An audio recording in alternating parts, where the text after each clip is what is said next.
The Coronet Little Show.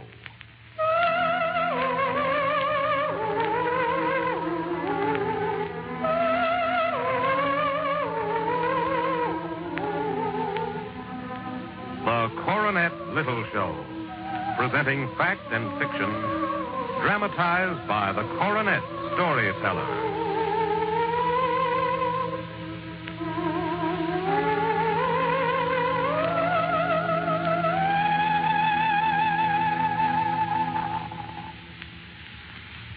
Today we are going back to a Christmas Eve in the 19th century. O. Henry's story of the true Christmas spirit, of love and sacrifice, the gift of the Magi, will be brought to you in just a moment by the Coronet storyteller.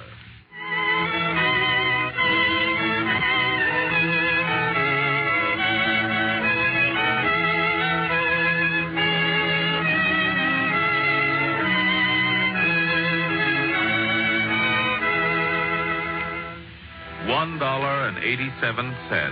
That was all. And 60 cents of it was in pennies. Pennies saved 1 and 2 at a time. Della counted it for the third time. $1.84, $1.85, $1.86, $1.87. It was still the same. And the next day would be Christmas.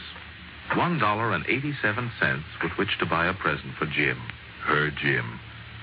There was clearly nothing to do but flop down on the shabby little couch and howl. So Della did it. While Della's sniffles are gradually subsiding, take a look at the vestibule below, where you will see on the letterbox a card bearing the name Mr. James Dillingham Young. The Dillingham had been flung to the breeze during a former period of prosperity, when its possessor was being paid $30 per week. Now, when the income was shrunk to $20, the letters of Dillingham looked blurred, as though they were thinking seriously of contracting to a modest and unassuming D. But whenever Mr. James Dillingham Young came home and reached his flat above, he was called Jim and greatly hugged by Mrs. James Dillingham Young. That's Della. She has now finished her cry and is looking into the pier glass, attending to her cheeks with a powder rag. Suddenly, as she stands before the glass, she pulls down her hair and lets it fall to its full length. Now, there were 2 possessions of the James Dillingham Youngs in which they both took a mighty pride. One was Jim's gold watch that had been his father's and his grandfather's. The other was Della's hair, which now ripples about her, shining like a cascade of brown waters and reaching below her knee. Her eyes are brilliant, but her face has lost its color. Nervously and quickly, she does her hair up again, slips into her old brown jacket, puts on her old brown hat, and in the twinkling of an eye, she is halfway down the stairs and out on the street.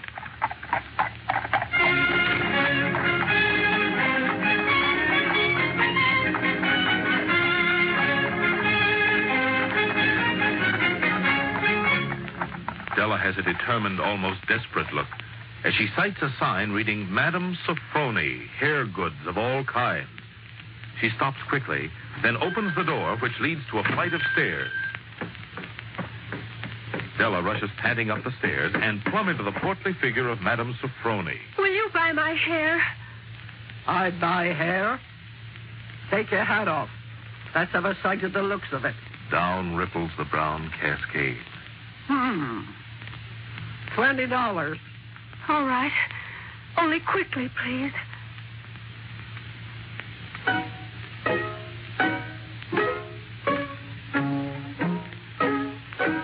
In a few moments, the implacable Madame Sofroni and her scissors have done the job. And Della, minus her hair, but richer by $20, flees from the store into the street again.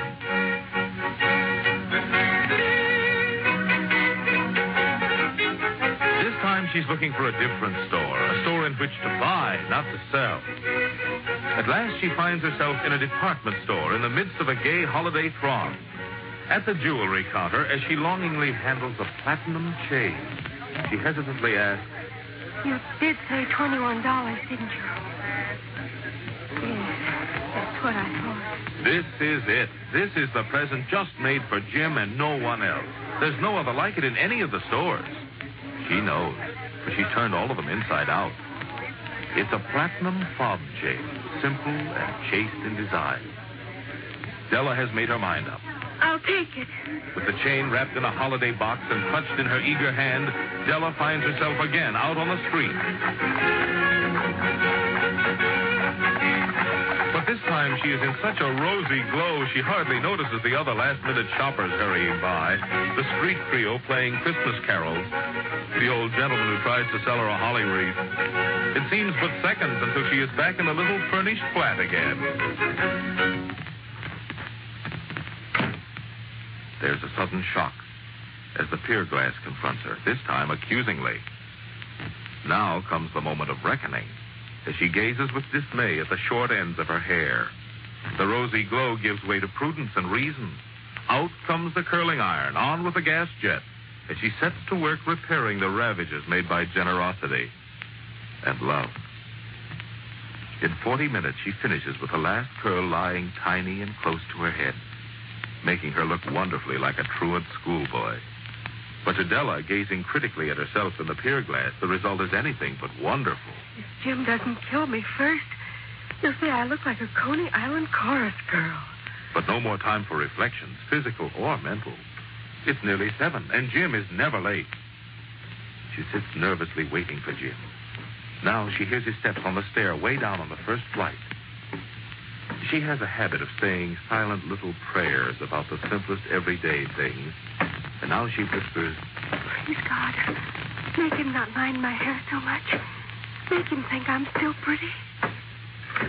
The door opens, and Jim steps in and closes it. He has a smile of welcome on his face as he glances around the room for Della. But the smile freezes on his lips as he suddenly sees her sitting on the corner of the table. An expression comes into his eyes as immovable as a setter dog at the scent of quail. The expression terrifies Della, who is expecting anger, surprise, disapproval, or even horror. But not this look of... Della wriggles off the table and goes to him. Jim, darling, don't look at me that way. I had my hair cut off and sold it because I couldn't have lived through Christmas without giving you a present. It'll grow out again. You won't mind, will you? I just had to do it. My hair grows awfully fast. Say Merry Christmas, Jim, and let's be happy. And wait till you see the beautiful gift I got for you. Della rattled on like that. But after she was all through, all Jim could ask laboriously was, You've cut off your hair. Della tried again, this time more patiently. Sold, I tell you. Sold and gone, too. And it went for you, Jim. Maybe the hairs of my head were numbered, but nobody could ever count my love for you. Now, shall we have supper?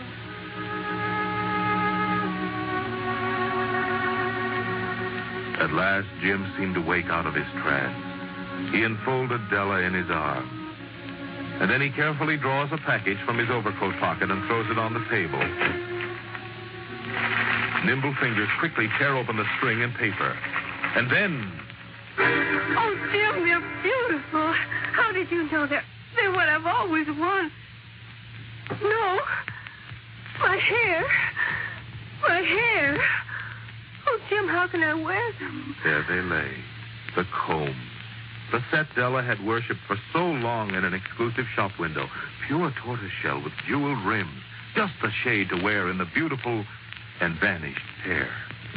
They were expensive combs, Della knew, and her heart had craved and yearned over them without the least hope of possession. And now Della hugs them to her and looks up at Jim with dim eyes and a smile. My hair grows so fast, Jim.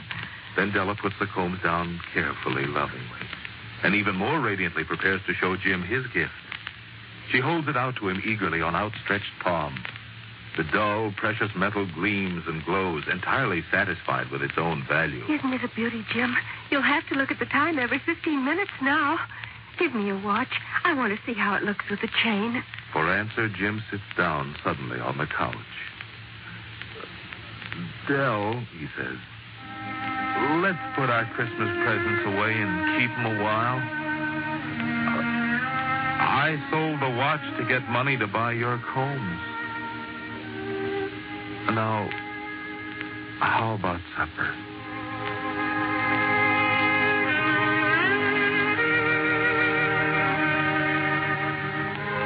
Magi, as you know, were wise men who brought gifts to the babe in the manger. They invented the art of giving Christmas presents. Being wise, their gifts were no doubt wise ones, possibly bearing the privilege of exchange in case of duplication. And here I have lamely related to you the uneventful chronicle of two foolish children in a flat who most unwisely sacrificed for each other the greatest treasures of their house. But in a last word to the wise of these days, let it be said that of all who give gifts, these two were the wisest.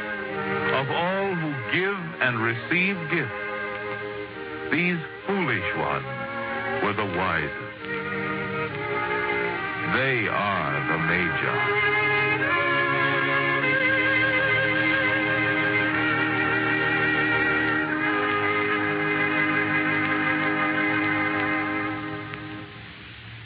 You have just heard O. Henry's Gift of the Magi, which was brought to you by your Coronet storyteller. The Gift of the Magi is just one of the many interesting stories and articles in the December issue of Coronet magazine. How much do you know about Christmas? Don't be too sure until you've taken the Merry Christmas quiz in the December issue of Coronet magazine. How many reindeer does Santa Claus drive? What is the famous Christmas opera? What well-known actor plays the role of Old Scrooge on the radio? These are 3 of the 25 questions in the Coronet Merry Christmas quiz. And now, here is your Coronet storyteller with his postscript from the pages of Coronet magazine. Be sure to join us next week, same time, same station, for another story from the pages of Coronet magazine. The Curse of the Barcarolle.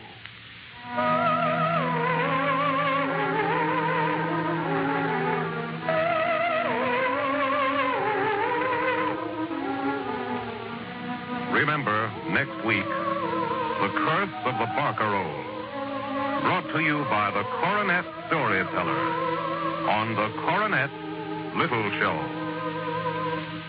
This is Mutual.